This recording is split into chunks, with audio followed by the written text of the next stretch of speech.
안녕하세요. 31TV 서군입니다. 오늘은 천주시리의 비극이란 제목으로 방송을 시작하겠습니다.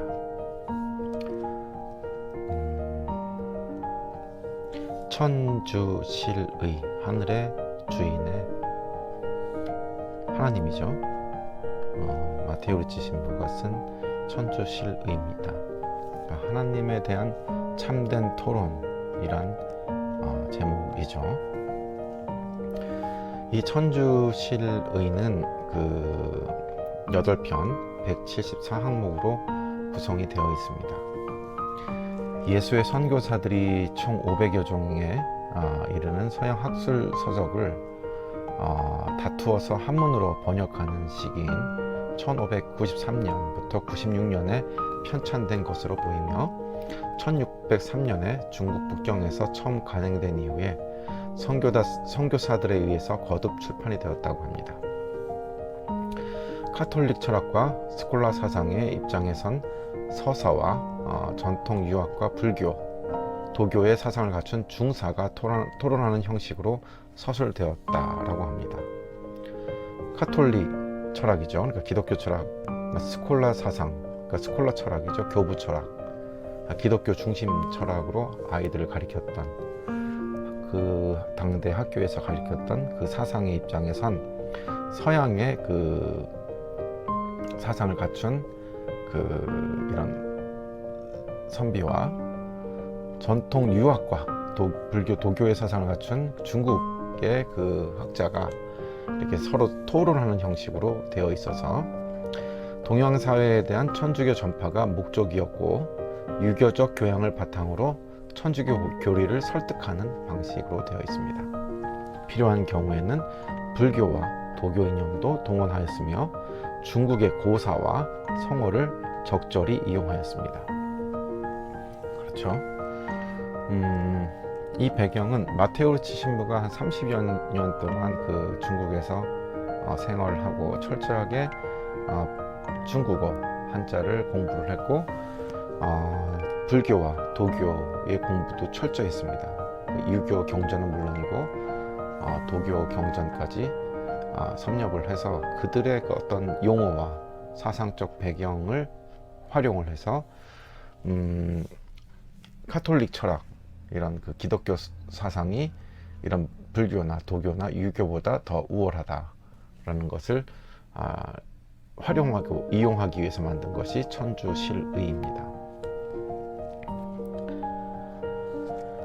이 천주시리의 1편은 신의 존재와 그에 대한 인간의 인식을, 그리고 2편은 불교, 도교에 대한 논박과 상제 개념 등 천주교 수용의 기반이 되는 유교의 성격에 대한 설명을, 3편은 천국의 필요성과 식물, 동물, 인간의 특성을, 4편은 인간 영혼의 신령함과 범신론적 일신론에 대한 비판을, 5편은 윤회설 등 불교에 대한 비판과 그리스도교의 재계의 성격을, 6편은 죽은 후의 상벌과 지옥, 천국, 연옥에 대한 설명을, 7편은 하나님에 대한 신앙으로 귀결되는 인간의 본성을, 8편은 천주교 신앙생활과 상통하는 중국 고대의 생활과 천주교에 귀의하여야 할 당위성을 논하였다.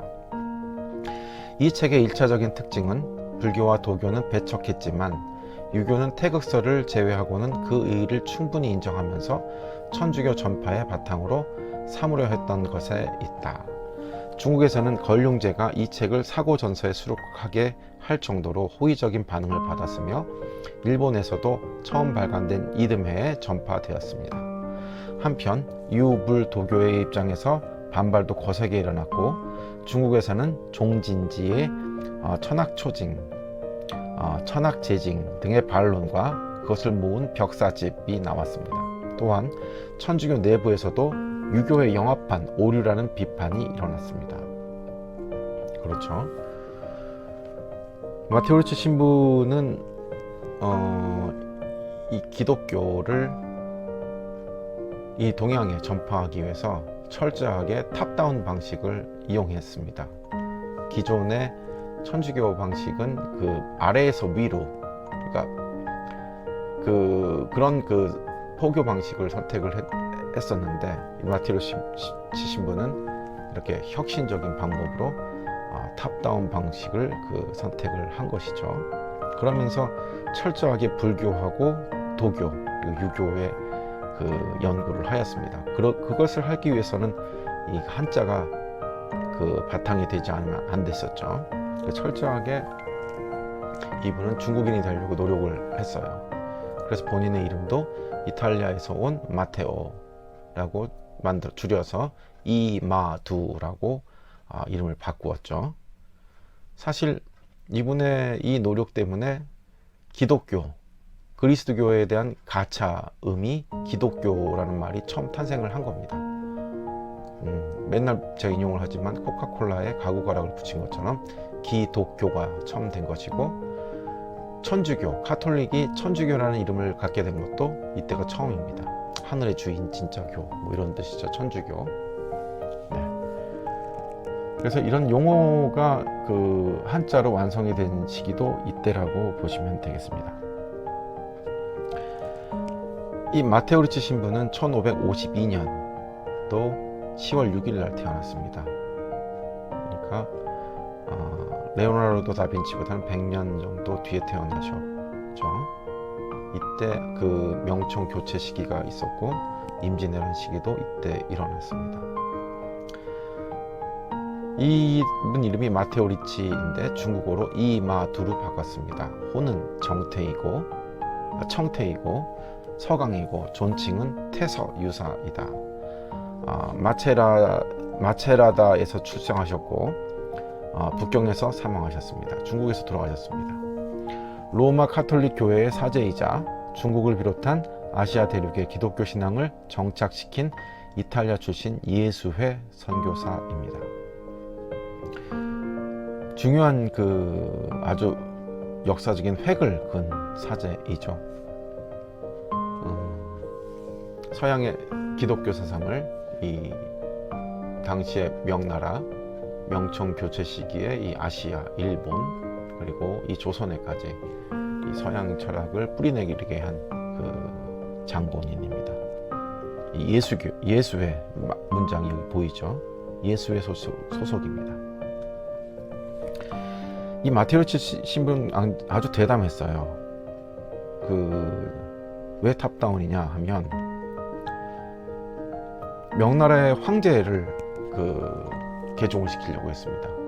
황제부터 개종시키고 모든 관리들을 다 개종시키자.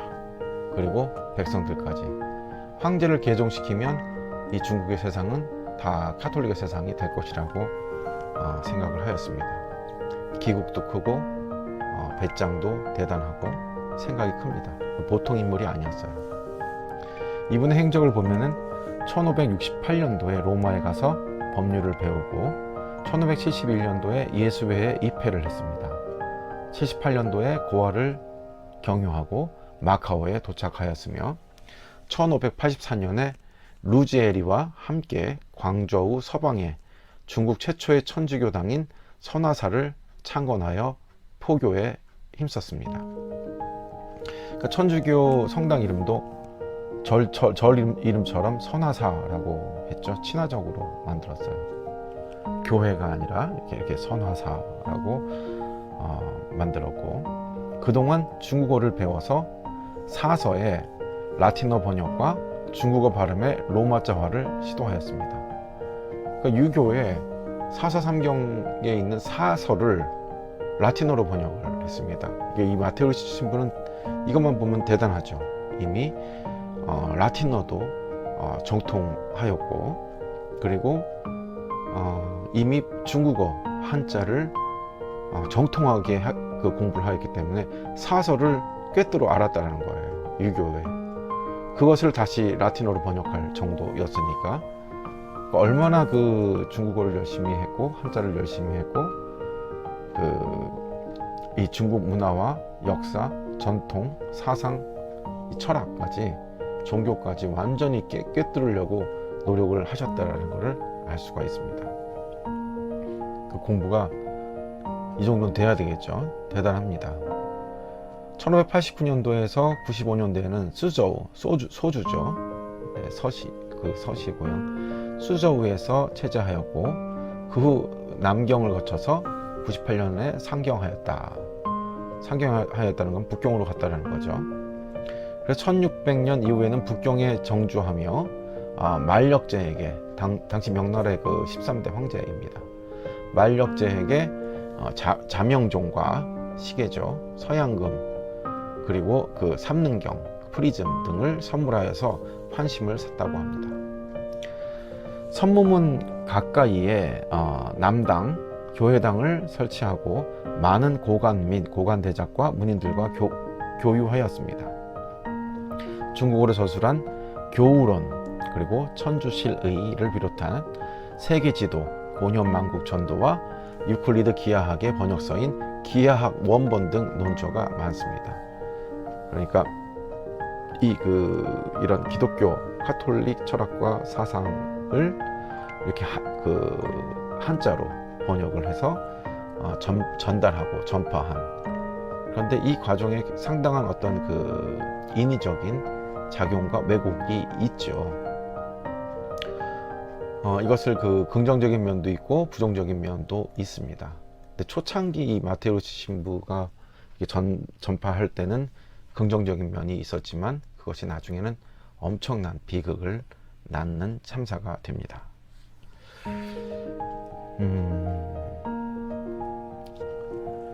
이마두는 그 고위 관리였던 서광계를 비롯한 저명한 중국인들을 개종시켰습니다. 대단하죠. 중국말을 하나도 몰랐던 사람이 한자를 공부하고 중국어를 하고 중국의 고위 관리직들도 개종을 시켰습니다. 그때 당시 한 200여 명의 이분들을 개종을 시켰다고 하는데 따르던 분들이 대단하였습니다. 그러니까 뭐냐면 이런 고급 관리 정도 될 사람들을 같았으면 대단한 어떤 철학과 역사, 사상, 그런 어떤 그 의식을 갖고 있는 분들이었죠. 그분들을 중국어로 설하셔서 그들을 카톨릭의 세계로 개종을 시킨다. 이 정도 됐던 사람이죠. 그래서 명나라 13대 황제인 만력제는 천문학 등 그의 과학적 지식을 이거 오타가 났네요. 지식을 존중하여 친히 초대하여 친분을 쌓았고 1601년에 자금성 출입이 허가된 첫 유럽인이 되었습니다. 이후 북경에도 성당을 세울 수 있게 하였고 만력제는 경제적 지원까지 하였습니다. 결국 그 황제를 개종시키지는 못하였지만 황제의 그 신임을 얻었고 북경에도 성당을 세울 수 있게 이런 자격을 얻었고 경제적 지원까지 받았습니다. 이쯤 되니까 거의 명나라 때 인정을 받은 거죠. 국교까지는 아니지만 이 카톨릭을 명나라 조정의 허가에 의해서 충분히 자연스럽게 전파하고 선교할 수 있는 그런 권한을 얻은 것입니다. 이게 어떻게 가능했을까요? 이 고년만국 전도가 바로 마테우스 신부가 만든 세계 지도입니다. 이분이 직접 만들었어요. 이것을 직접 만들어서 중국 사람들한테 보이니까 중국 사람들의 그 화이 사상, 중화 사상이죠. 중국 사람들이 세계의 중심이고 세상의 모든 사람들은 오랑캐다 라는 그 사상인데, 명나라가 277년간 갑니다. 277년간 그 후금에 의해서 누르하치에게 망하게 되죠. 후금이 세운 누르하치는 그 맹하천모가라고 하는데 함경북도 회령 출신입니다. 그 회령 지역은 그 이징옥 당시에 그 성종 때 이징옥 장군 그 절도사가 30년간 그곳을 다스리면서 그걸 했고, 그 지역이 이제 그 여진족들이 많이 살았던 곳입니다. 그래서 그 누르하치가 여진족들을 이제 명나라하고 조선이 임진왜란을 거치고 그 전쟁이 한참 진행이 되고 할 때 위에서는 그 여진 부족들을 통일하고 힘을 모았었죠. 그리고 후금, 그러니까 김안보가 세웠던 금나라죠. 금나라에 이어서 금은 원래 김의 나라입니다. 김안보도 김의 나라이지만은 그 만주족들은 아이신저로, 아이신이 김씨입니다. 저로, 그 아이신저로, 김의 발음도 나오지만 신라, 애신이죠. 강라, 신라를 기억하라, 신라를 사랑하고 신라를 기억하라, 아이신저로인데, 신라 이런 청나라나 금나라의 황제들은 전부 다 이렇게 그 아이신저로라는 이름을 갖고 나중에 뒤에 이름을 붙였죠. 그래서 누르하치도 누르카치입니다. 원래 이름이. 그래서 그 누카치라고 하는 멧돼지 가죽에서 나온 이름인데 누르하치였죠. 그래서 아이신저로 누르카치였고 후금을 세웠습니다. 후금을 세워서 명나라한테 공격을 하고, 그때 7가지 한이죠. 7가지 한이 있다고 해서 공격을 하는 명분을 세우고 결국 명나라를 무너뜨립니다. 나중에 후에 청나라가 되었습니다만, 그 청나라의 이름도 그 청은 청의 그 훈독이 뜻이 맑을 청이죠. 말글이 그 말갈하고 같고, 그 말갈과 그 망갈, 그리고 마자르, 몽골, 이런 것들이 같은 그 이름입니다. 그래서 여진의 이름이죠. 그래서 말갈의 나라라고 해서 그 청나라가 된 것이죠. 청국. 그러니까 말갈국이 된 거죠. 말갈국. 그래서 그때 이제 명청 교체 시기 한 30년간 누구죠? 이마도 마테우치 신부가 중국에서 활약을 한 시기입니다.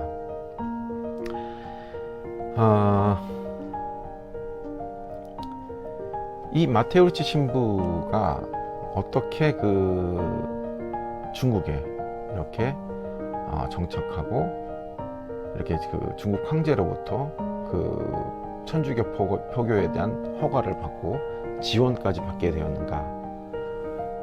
그 이유의 첫 번째가 그 상제라는 개념입니다. 하늘의 제왕. 당시에 이제 그 중국에는 모든 기록에 그 옥황상제라고 하죠. 옥황상제. 그러니까 옥경에 있는 상제, 하늘의 제왕입니다. 그 하늘의 제왕, 그분을 그 상제라고 표현을 했고, 또 천주님이라고도 표현을 했습니다. 하늘의 주인이라고 했습니다. 그래서 땅에 있는 그 자금성, 위에는 하늘에는 자미성이 있지만 땅에는 자금성이 있었죠. 그 자금성의 황제 자신을 천자라고 불렀습니다. 하늘의 아들이라고 불렀죠. 그래서 이마두는 이걸 교묘하게 이용을 했죠. 상제라고 하나님을 표했기 때문에 당신도 상제를 믿냐? 그 하나님을 믿냐?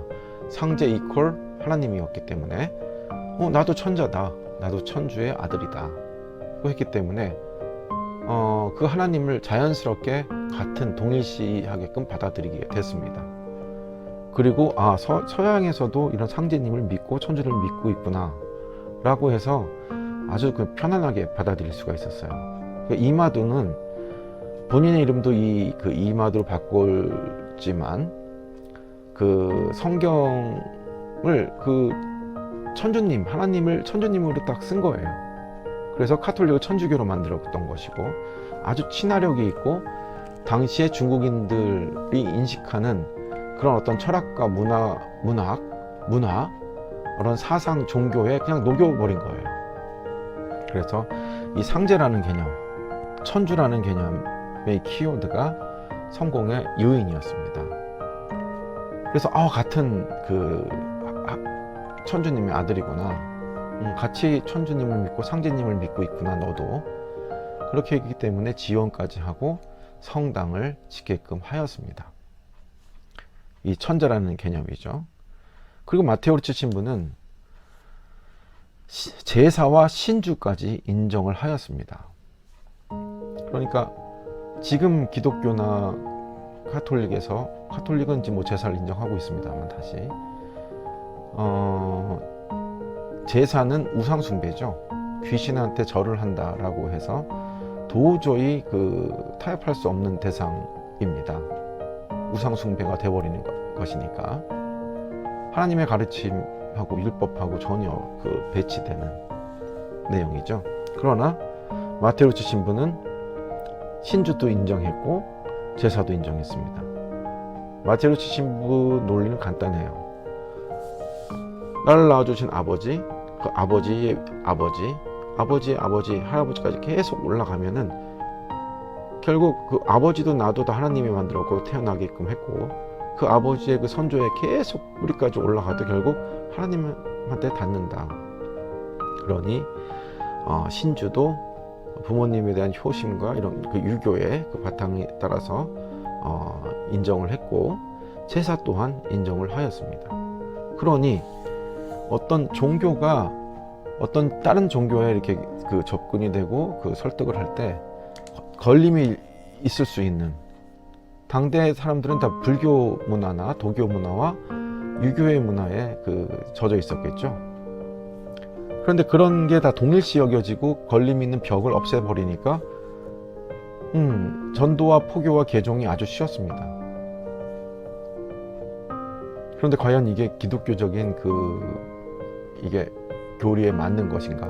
이런 거에 대한 반론과 이런 어떤 갈등도 사실 나중에 치열해졌습니다. 마치 그런 것이죠. 이교도인 몽골인들이나 에스키모인들한테 그들의 문화에서 손님들한테 아내를 손님들한테 내주는 이런 풍습을 받아들여야 되지 않느냐 이런 문제인 겁니다.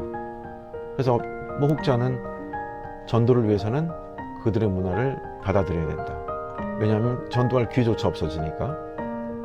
아니다. 하나님의 어떤 교리나 율법을 지켜서 순교하는 것이 맞다. 이런 것입니다. 그런데 마테오르치 신부는 전자를 선택한 거죠. 전도하기 위해서 철저하게 그들식으로 접근을 해 들어간 것입니다. 이 천주시리는 중국의 지식인들뿐만 아니라 조선의 지식인들이 서학, 즉 기독교를 수용하고 신앙운동으로 발전시키는 데 결정적인 역할을 합니다. 이수광의 지법유설에 실리면서 조선 학자들에게 전해져 이익의 성호사설, 안정복, 다산정약용, 정약전, 정약종, 이승훈으로 이어지는 신앙인들을 배출하면서 기독교의 기초를 놓는 데 기여를 했습니다. 이게 또 중요한 내용이 조선은 우리 한민족은 천주교상 유례 없는 자생 천주교입니다.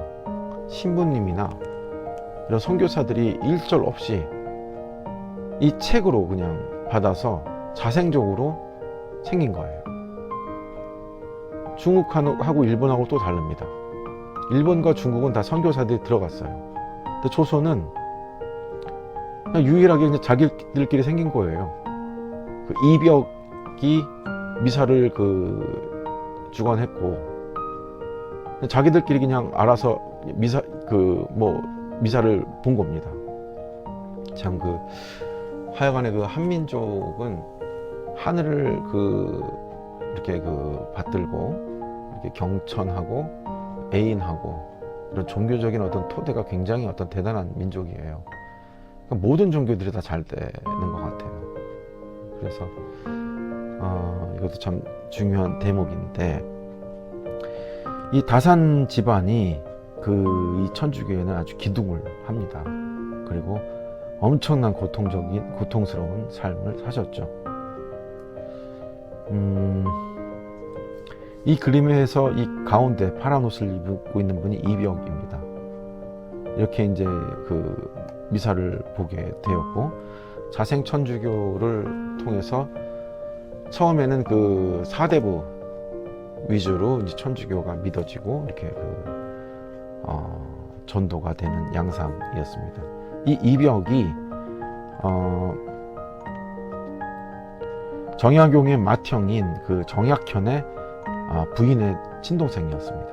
이분이 이 정약용 그 형제의 장남이죠. 장남의 부인의 동생이었습니다. 이벽이. 그러니까 이분도 그 정약용 집안하고 한 가족이죠. 이게 어떻게 되냐면, 첫째, 정약현은 훗날 백서 사건의 주인공인 황사영을 사위로 들였습니다. 이 황사영이 또 주 역할을 하죠. 많은 사람들이 또 죽게 되는데, 그러나 그 정약현은 끝까지 천주교와 거리를 두었고, 둘째, 이 정약전, 이분도 대단한 분입니다. 천주교를 신봉했고 신유박해 때 흑산도로 유배를 갔고 거기서 자산어보를 저술하였습니다. 영화에도 있었었는데, 셋째는 정약종입니다. 정약종 형제 가운데서 천주교 전파에서 가장 중요한 역할을 한 인물이고 세례명이 아우구스티노였습니다. 1800년에 주요 교지라는 책을 저술했고 누구나 쉽게 알 수 있도록 한글로 정리한 천주교 교리서였습니다. 정약종이 최초로 만들었죠. 한국 천주교 역사에서 각별한 의미를 지니고 있고, 이 책은 천주교가 보통 백성들을 속으로 파고드는 데 중요한 역할을 했습니다. 그렇습니다. 천주교는 처음에는 사대부들이 믿었고, 그 다음에 박해가 시작이 되면서 중상층 이하의 그 백성들한테 그 전파가 됐는데, 그 중요한 역할을 이 정약종이 한 것이죠. 당시 정약종은 천주교의 교리를 거의 완벽하게 이해하고 있었기에 이러한 책을 쓸 수 있었고, 또한 평신도 모임을 이끌어 천주교의 대중화와 일상화에 크게 기여를 했다고 평가를 받습니다. 그렇습니다. 그 중국의 마테로치 신부 이마두가 있었다면 조선에는 정약종이 있었죠. 그리고 이 정약용, 이 집안이 그 중심에 있었습니다. 코어 역할을 했던 거죠. 정약종의 부인 유조이, 그리고 또 아들 정화상과 정철상 딸 정정혜는 모두 신유박해와 기해박해 때 순교함으로써 정약종의 가족은 모두 순교자가 되었습니다.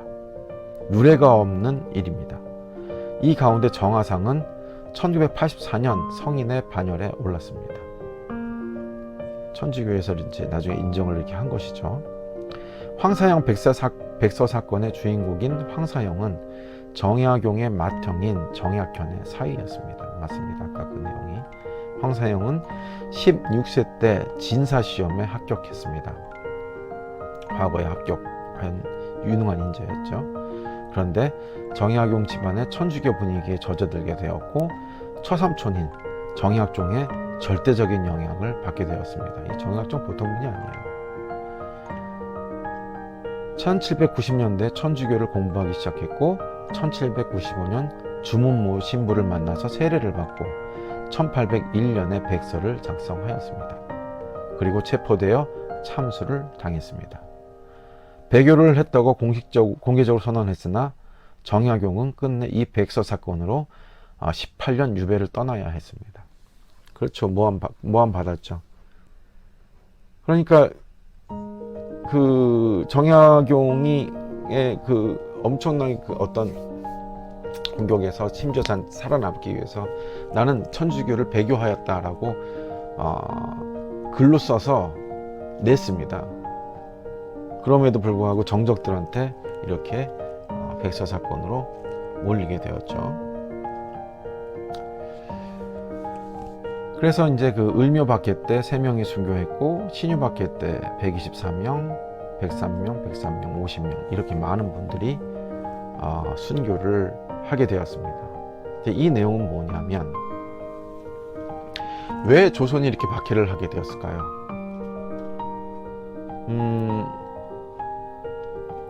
마테로치 신부가 명나라에서 활동을 할 당시에는 이렇게 그 철저하게 동양식으로 그 기독교를 전파하고 동양을 존중하였습니다.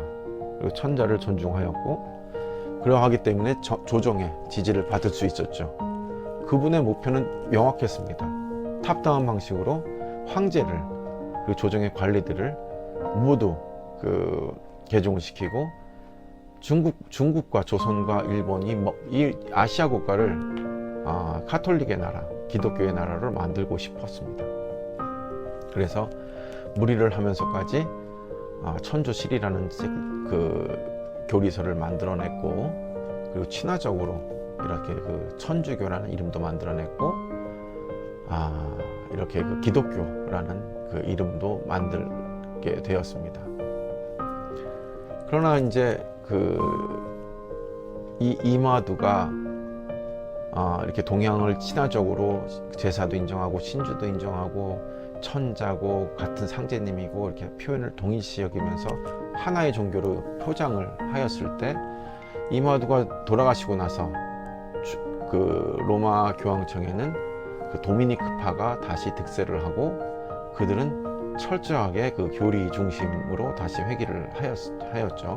그리고 어디 말이 되냐, 제사 우상숭배다, 신주 말도 안 된다, 이것을 금지하게 되니까 후에 청나라에서는 예전에는 같은 그 상제님과 천주님을 모시는 종교였는 줄 알았는데, 알고 봤더니까 다른 하나님이었고 다른 종교였다가 돼서 박해를 하기 시작을 하고 금지를 하게 됩니다. 그러면서 이제 그 신부들을 가두고 잡고 죽이고, 그러니 유럽은 가만히 있습니까? 그러니까 그게 이제 그 청나라를 침범하는 계기가 되죠. 그리고 막 그 세계 열강들의 그런 어떤 그 힘을 합쳐서 연합국을 만들고 그 청나라를 공격하는 빌미로 만들게 되고, 당시에 조선은 덩달아서 같은 하나님인 줄 알았는데 전혀 아니다. 그래서 서교를 철저하게 배척하고 단속하는 지경에 이릅니다. 그래서 우리도 신부님들을 잡아다가 죽이고, 이렇게 천주교를 믿는 사람들을 잡아다 죽였습니다. 그러니까 또 역시 가만히 있습니까? 유럽에서 빌미를 가지고 이제 공격을 해오죠. 병인양요, 심미양요 이런 일어나서 철저하게 많은 사람들이 죽게 됩니다. 그래서 이번 방송의 원래 제목이었던 천주시리의 비극, 당시에 이제 이 마테오르체 신부의 어떤 열정, 평생을 바쳐서 동양의 전도, 이런 포교의 성경을 꿈꿔서 만든 이런 일들이 결국에는 사람들의 어떤 믿음에 대한 방법, 사람들이 만든 질서, 이런 거에 의해서 바뀌게 되고, 그 바뀌게 된 영향으로 많은 사람들이 죽게 되고 수많은 전쟁이 야기가 되는 이런 배경이 되었습니다. 그러니 참 아이러니한 게, 하나님을 믿는 방법에 대해서도 사람들이 어떻게 믿는 방법, 그러니까 어떤 스코프를 바꾸는 거에 따라서 이렇게 어쩔 때는 좋았고 같은 하나님이었고, 어쩔 때는 다른 하나님이었다 되는 거죠. 기독교의 하나님과 카톨릭의 하나님, 또 유대교의 하나님, 그리고 이슬람의 하나님, 이 같은 하나님일까요? 다른 하나님일까요? 더 나아가서 상제님과 그 하나님이 같은 하나님일까요? 아닐까요? 태양은 하나인데 각 나라마다 저 태양을 다르게 부릅니다. 인간들은 하늘의 어떤 섭리, 질서, 이 우주의 질서는 완벽하게 돌아가는데, 형이상학은, 이 형이상학은 계속 변하는 거죠. 인간들은 믿고 싶은 대로 믿고 부르고 싶은 대로 부르는 겁니다. 그 대상을. 그리고 자기 나름대로의 그 땅에서 질서를 만들고 개념을 만들고 이름을 만들어서 사람들을 혹세무민하죠. 그러니까 이 경우만 봐서도 알 수 있듯이 후발주자인 그 후천 종교들이 더 유리해요. 왜? 선천 종교의 장단점을 이렇게 다 흡수하고 그걸 변형시키고 하죠. 그러니까 어쩔 땐 성공하고 어쩔 땐 실패하고 하는 거죠. 그러니까 지금 그 후천 종교인 지금 이런 종교들은 그 기존에 그 있었던 선천 종교들의 그 어떤 문제점과 이런 걸 컨버전스 해가지고 잘 교묘하게 막 만들어가지고 그 새로운 어떤 질서를 만들어냅니다. 이름을 만들어내고 또 개인들이 교주가 되죠. 교주들이 돼서 하늘은 다 공짜로 주는데 자기들은 돈을 받아요. 하늘은 저 태양과 이 에너지와 질서 완벽하게 돌아가죠. 저 태양은 1분 1초도 그 늦거나 지각하지 않습니다. 이 추나추동도 그렇고 이 공기도 그렇고 이 물도 그렇고 이 소중한 우리의 생명과 이 모든 에너지를 다 공짜로 주는데 인간들은 그 하늘의 것을 가로채서 본인들이 돈을 걷어요. 그런 어떤 진리나 질서를 전달하면서 돈을 걷고 그러면서 계속 새로운 개념을 만들어내고 새로운 이름을 만들어내고 새로운 질서를 만들어내죠. 이제 그런 것들이 이제 그 거짓 구름들이 되고 그래서 이제 그런 후천 종교들 보면은 문제가 많죠. 어떤 목사나 이런 그 대리자들이 본인들이 주인이 되고 섬김의 대상이 되는 경우가 많고 각종 그런 어떤 돈에 대한 비위 또는 성에 대한 비위를 일으키고 있지 않나 생각이 듭니다. 그래서 오늘은 그 천주실의의 비극이라는 제목을 통해서 한 영웅적인 한 인간의 그런 어떤 삶이 그 어떤 성과도 이뤄냈고 또 그 결과가 의도치 않게 어떤 비극을 낳을 수 있는가에 대해서 알아봐 보았습니다. 오늘도 그 긴 방송 시청해 주셔서 감사드립니다.